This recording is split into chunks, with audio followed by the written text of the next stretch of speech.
తెలంగాణ రాష్ట్రంలో కొద్ది రోజుల్లో మాల సింహగర్జన మహాసభ ఉండబోతుంది. మరి ఆ సభ ఎందుకోసం చేస్తున్నారు, దాని డిమాండ్లు ఏంటి అనే విషయాలకు సంబంధించి కాంగ్రెస్ ఎమ్మెల్యే వివేక్ వెంకటస్వామి ఉన్నారు. సార్ చెప్పండి, అసలు సభ నిర్వహించాలని అనుకుంటున్నారు, సభ ఎప్పుడు నిర్వహించాలనుకుంటున్నారు, సభకు ఎవరెవరు వస్తున్నారు, సభ డిమాండ్స్ ఏంటి? సభ సింపుల్ సభ ఉంది. మాలలు వాళ్ళ ఆత్మగౌరవం, సెల్ఫ్ రెస్పెక్ట్ రావాలని చెప్పి ఈ మాలల సింహగర్జన 1వ తారీఖు నాడు పెట్టుకోవడం జరిగింది. రాష్ట్ర వ్యాప్తంగా అందరూ మాలలు ఈ మీటింగ్ రాబోతున్నారు. ఇది విజయవంతం చేసుకోవడానికి, ఇది ఒక మెసేజ్ పంపించడానికి అందరికీ కూడా. మాలలు ఈ రాష్ట్రంలో అన్నిటికన్నా ఎక్కువ కాస్ట్లలో 2వ స్థానంలో ఉన్నారు మాలలు. వాళ్ళకు సరైన గుర్తింపు రావాలి, వారికి సరైన రెస్పెక్ట్ అన్ని పొలిటికల్ పార్టీస్ ఇవ్వాలని చెప్పి మేము ఈ సింహగర్జన పెట్టుకోవడం జరిగింది. అందరూ మాలలకు చెందిన వాళ్ళందరూ కూడా అన్ని చోట్ల నుంచి వారి అరేంజ్మెంట్స్ చేసుకొని ఈ సింహగర్జనకు విజయవంతం చేసుకోవడానికి వస్తున్నారు.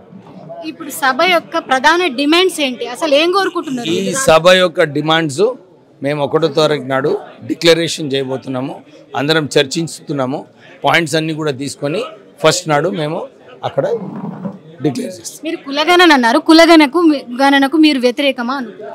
కులగణన కులగణన నేను కాదు, కేంద్రము రాహుల్ గాంధీ అందరు కూడా సెన్సస్ చేయాలంటారు, మేము కూడా చేయాలంటున్నాం. This no problem in census. సరైన సెన్సస్ ఉండాలి, సరైన ఎంపిరికల్ డేటా తీస్తే బాగుంటుంది. కాంగ్రెస్లో 2 వర్గాలు ఉన్నాయంటున్నారు. కొంతమంది వివేక్ వెంకటస్వామిని కూడా వ్యతిరేకించే వాళ్ళు ఉన్నారు, వాళ్ళకి మీరు ఏం చెప్పారు? నేను ఎవరు వ్యతిరేకంగా లేనమ్మా. నా వ్యతిరేకంగా ఎవరు లేరని నాకు అనిపిస్తుంది. కొందరు రాజకీయాల కోసము బయట స్టేట్మెంట్స్ ఇస్తుంటారు, నేను దాన్ని పట్టించుకోను. ఈ రాజకీయాలలో భాగంగా పార్టీ నుంచి సస్పెండ్ చేసేంత ఆలోచన కూడా ఇంటర్నల్గా జరుగుతుంది, దానికి మీరు ఏమంటారు? ఎవరు కూడా, ఇది కాంగ్రెస్ పార్టీ అమ్మ, మహాసముద్రము. నేను ఎక్కడ కూడా ఏఐసిసి పార్టీ ఏదైతే లైన్ డ్రా చేసిందో ఆ గీతను దాటలేదు. ఎవరెవరో ఊహించుకుంటున్నారు, ఊహించుకొని రాజకీయం ఆడనీకే. వివేక్ని సస్పెండ్ చేయాలంటే నా కులంలో నా పేరు పెరుగుతుందని చెప్పి కొందరు ఇట్లా విమర్శిస్తుంటారు.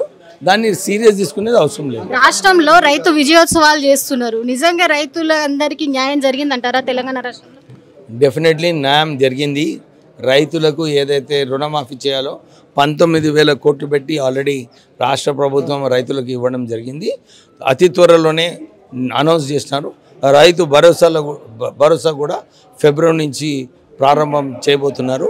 అసలు ఈ పరిస్థితి ఈ రాష్ట్రానికి ఎందుకు వచ్చిందంటే, టీఆర్ఎస్ ప్రభుత్వము ఈ రాష్ట్రాన్ని దోచుకొని 7 లక్షల కోట్ల అప్పు చేసి ఖజానా ఖాళీ చేసి రాష్ట్ర ప్రభుత్వంకి ఏ లివరేజ్ ఏదైతే ఉండాలో ఆ లివరేజ్ లేకుండా పోయింది.